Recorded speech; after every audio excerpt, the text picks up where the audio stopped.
श्री गणेशाय नमः। कैसे हैं आप लोग? आई होप सब ठीक होंगे। आज के वीडियो में लेके आई हूँ हम वर्किंग लेडीज़ को अपने बच्चे को क्या सिखाना चाहिए, कब सिखाना चाहिए, ताकि हमारा काम भी आसान हो जाए और बच्चे भी धीरे धीरे जब बड़े हों तो उनको भी दिक्कत नहीं होगी अपनी लाइफ में। क्योंकि हम माँ अगर वर्किंग हैं तो ये तो जाहिर सी बात है कि हमारे बच्चे तो आने वाले कल में वर्किंग तो होंगे ही होंगे। तो हमें कुछ ऐसे आदत, ऐसे हैबिट उनके अंदर लाना चाहिए ताकि जो प्रॉब्लम मतलब हमें हो रही है वो हमारे बच्चे को ना हो।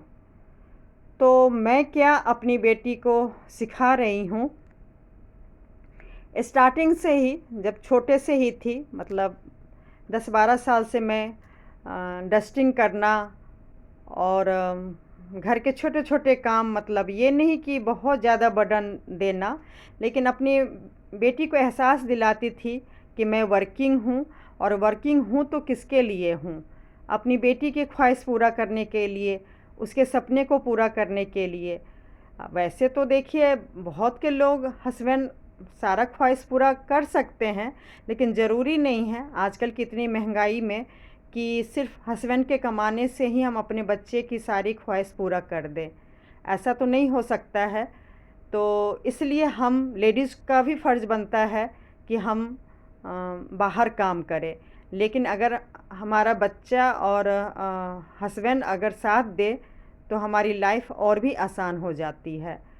तो ये सब मैं बता रही हूँ। अब तो मेरी बेटी कॉलेज में आ गई है, काफ़ी साथ दी वो, शुरू से ही उसने मेरा साथ दिया है, धीरे धीरे सब कुछ सीखी है, पूजा पाठ जो भी होता है, और खाना बनाना भी धीरे धीरे सीखी है। और ये देखिए, ये मैं भी पूरा वर्किंग हूँ, जॉब में भी, यूट्यूब पर भी, छोटी बच्ची भी है, उसको भी दिन भर संभालना है, क्योंकि मेरी बेटी 9 बजे चली जाती है बड़ी वाली और बिल्कुल 6 बजे आती है। तो वो तो घर का काम अब बिल्कुल नहीं संभाल पा रही है। लेकिन अब हमें जैसे देखिए भोग बनाना था गणेश जी के पूजा के लिए, तो अकेले तो नहीं हो सकता है। तो हम लोग ने वही प्लानिंग, क्योंकि लाइफ में देखिए मैनेजमेंट, टाइम मैनेजमेंट होना बहुत ज़रूरी है। हमें कब क्या करना है कि हम ऑफिस भी टाइम से जा सके, अगर मेरी बेटी जैसे कॉलेज जा रही है तो वो भी टाइम से जा सके, और घर में, क्योंकि हम इंडिया में रहते हैं तो फेस्टिवल ही फेस्टिवल अभी भी आने वाला है, और कई साल से जब से मैं वर्किंग हूँ तो आते ही रहते हैं, तो उसको भी नहीं मिस करना है। क्योंकि आखिर हम जॉब किस लिए कर रहे हैं? जो हाउसवाइफ हैं उन वो अगर अपने घर में अपने बच्चे के साथ अच्छे से मना रहे हैं कोई त्यौहार, और मैं अगर नहीं मना रही हूँ अपने बच्चे के साथ, तो बच्चे भी तो शिकायत तो करेंगे ही ना। उनको तो ये नहीं पता छोटे में कि पैसा क्या होता है, आखिर मम्मी किसके लिए जॉब कर रही है। तो हमें बहुत ध्यान देना पड़ता है कि पैसा भी कमाना बहुत ज़रूरी है, और तीज त्यौहार जो भी है वो हर रीति रिवाज अच्छे से मतलब करना चाहिए, जो कि मैं मतलब ये तो नहीं कह रही हूँ बहुत अच्छे से करती हूँ, लेकिन जितना हो सके मैं करने की कोशिश करती हूँ। और अपनी बेटी को भी यही हुनर सिखाने की कोशिश करती हूँ कि मतलब कॉलेज भी ना छूटे।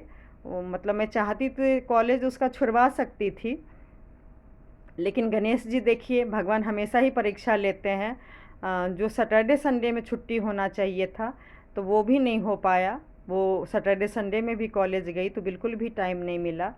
तो अब मैं अपनी बेटी का भी देखिए नींद हराम की, पहले के वीडियो में बताई थी कि मैं अपना की हूँ, लेकिन आज मैं बता रही हूँ कि अगर हम वर्किंग लेडीज़ हैं तो हमें अपने बच्चे को भी ऐसे ही कुछ एक्टिव बनाना चाहिए, ताकि अभी तो मतलब पेरेंट्स को हेल्प कर रहे हैं, और आने वाले कल में उनको खुद को ही बहुत हेल्प और सपोर्ट मिलेगा।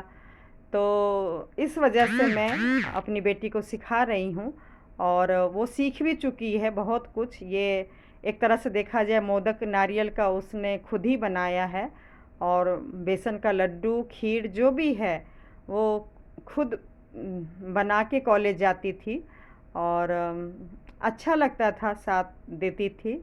और ये सब थोड़ा सा इसलिए कर पाई, अगर मेरा एक्चुअली जब से मैं गणेश जी लाती हूँ घर में, तब से पता नहीं मुझे क्या हुआ है, कहाँ से ये मुझे दिमाग में आया कि मुझे अपने हाथों से ही भोग बनाना है।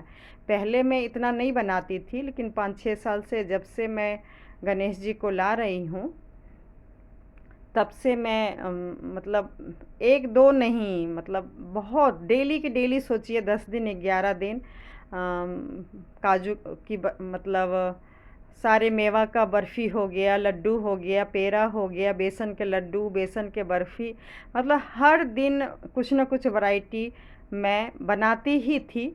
और लोगों को मतलब पहले तो भोग लगाती थी, मैं लोग का क्यों नाम बोलूँ, भोग लगाती थी। उसके बाद मैं जो भी रिलेटिव फ्रेंड हैं उन सब में बांटा करती थी। हाँ, लेकिन लोग तारीफ़ करते थे लेकिन मेरी बेटी इसलिए मुझे इतना हेल्प करती है क्योंकि वो मुझे देखी है कई साल से कि मैं अकेले काम करती हूँ। मतलब जो भी मेरे रिलेटिव हो, नेबर हो, बच्चे लोग तक भी, बड़े भी तारीफ़ बहुत करते थे कि बहुत स्वाद है, बहुत अच्छा बनाती हैं, बहुत मेहनत करती हैं।